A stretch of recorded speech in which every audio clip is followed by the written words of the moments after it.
I want to switch the narrative. We may be shaped by our past, but we will not be defined by it. I will not call myself a victim. I'm a victim.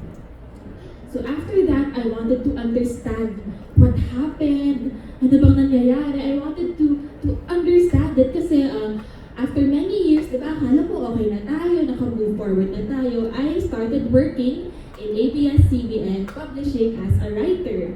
Tapos one night, habang OT kami, nasa office ako, mga 10 p.m. na nun, may nakita akong guy. Akala ko, yun yung assaulter ko. So, hindi ko alam what I did. Bigla ako nagtago sa ilalim ng lamesa at umiiyak. Naka-fetal position. Sabi ko, this is not normal.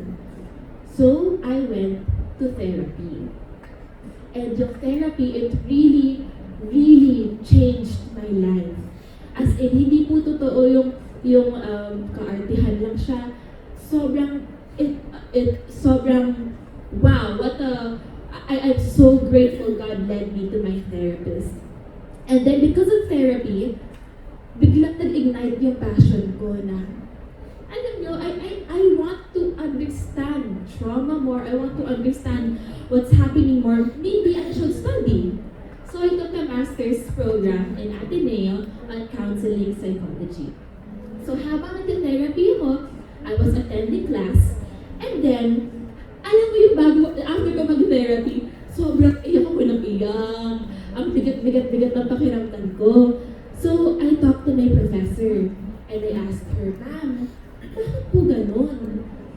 Nag-therapy naman ako, but it seems like the pain today is still the same as the pain in day one. Bakit ganon?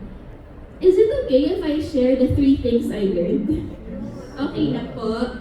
Okay, so the first thing I learned from my professor is that healing or going to therapy is like peeling off a band-aid. Di ba pag may sugat po tayo, may band-aid yan? Tapos pag pumunta po kayong therapy or habang nag-heal ka, habang kinakausap mo yung mga tao around you, habang nag-open up ka, kailangan mong tanggalin yung band-aid. Masakit po yun, di ba? Lalo po ako, balibal po ako, kaya masakit talaga pag tinatanggal yung band-aid. Then sabi pa ng therapist ko, masakit na nga yun. May sugat ka doon.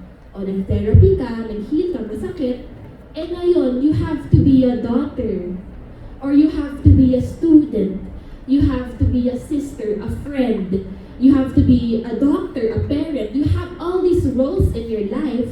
So pag pingin mo yung band-aid, ibabalik mo na naman. Okay, tapos na yung therapy, I have to fulfill my duties for the day. And then you come back next week, tatanggalin mo na naman yung band-aid. And then itatapalan mo. And then diba pa nag-heal ka ng sugat? Iba-iba yan. Minsan, ibang gamot. Minsan, kailangan operahan. Minsan, kailangan i-ice therapy. Yung kailangan mo mag-trial and error. Kaya po siya masakit. Kasi yung sugat mo, kinakalikot, but you have to feel that pain. You have to go through that in order to heal. So that's the first lesson. Pag nag-heal po tayo, okay lang na masakit. It's okay because it's healed. It means that you're healed. Are you still good? Number 2, the second lesson I learned is that there is no one correct way to heal. So I remember that time when the incident happened, lagi ako nag-joke. I made a joke about it, na lagi ko siyang pinagtatawanan. Hindi ko maintindihan, bakit ako tumatawa? Hindi naman nakakatawa yung nangyari. So my therapist said, and I was so mad at myself. Sabi ko dun sa therapist ko, Ma'am, I'm so angry at myself kasi hindi normal ang pag-heal ko. Di ba dapat pag nangyari sa'yo yung injustice, galit ka, dapat ito, step 1, step 2, step 3, bakit ako pinagtatawanan ko siya? And people don't take me seriously kasi bakit ako tawa ng tawa?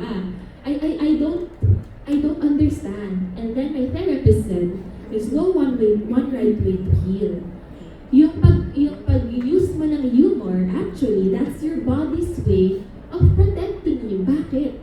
There's a part in your brain that understands na kapag nag-focus ka sa pain, kapag nag-sync ka with your pain, pwede kang mag-shut down.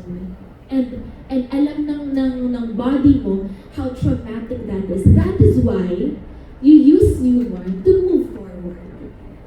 So humor can be healing. Do you agree with that? Di ba minsan pag malungkot tayo, ang hilig natin mag-Netflix, tumawa. So yun pala yung reason. Like sabi nga po ni Doc kanina, laughter is such a great medicine. And that is why I'm doing this now. That is why I work in comedy. That is why I'm so passionate about making people laugh. Because laughter is medicine. And finally, the last lesson I learned from therapy is that there was this exercise. And di ba nga sabi ko nga sa doctor, sa psychologist ko that I was so mad at myself, I was so angry, blah, blah, blah, blah, blah. I was blaming myself. And she said, okay, let's do this exercise. Imagine mo, yung 19 years old self mo right in front of you right now. So na-imagine ko siya. Nasaan siya ngayon? Nasa Padre Faura, nakaupo sa gutter. Anong suot niya? O, ito suot niya, ito itsura niya, umiiyak siya. Anong gagawin mo? Now, at your age, anong gagawin mo pagkalapit mo kay 19-year-old self? And the first thing I did, I said, tatabihan ko siya, yayakapin, at tatanungin ko, how can I help? And then my psychologist said, isn't that weird? Or isn't that interesting? Nasabi mo, galit na galit ka sa 19-year-old self mo, and yet the first thing you did was tabihan siya, hug siya, and ask her, how do you want to be helped? And I said, actually, it's because in that moment in my life, that's what I needed. So in this room po, pag meron po tayong kilala na tao na they hit rock bottom, diba, alam ko naman na a lot of us mean well, do this, do that, do this, do that. But sometimes, they just want someone to listen to them. So nung time po na yun, ito yung nangyari, diba may kaso na nga. So sabi po since I'm from UP, yung mga tao, paglaban mo, fight for justice, which is true. But nobody told me that fighting for justice was so hard kasi our system is so broken. Nobody told me that. Sumabak ako dun sa court hearings, tapos nakikita ko binabaliktad yung truth. Nobody told me that. And then, I'm a Christian. So my church would say, forgive your harasser, forgive like Jesus. And I told them, Jesus was also angry at injustice. Jesus stormed the temple. A lot of people were saying, do this, do this, do this, do this. Nobody was asking, how are you? How can I help?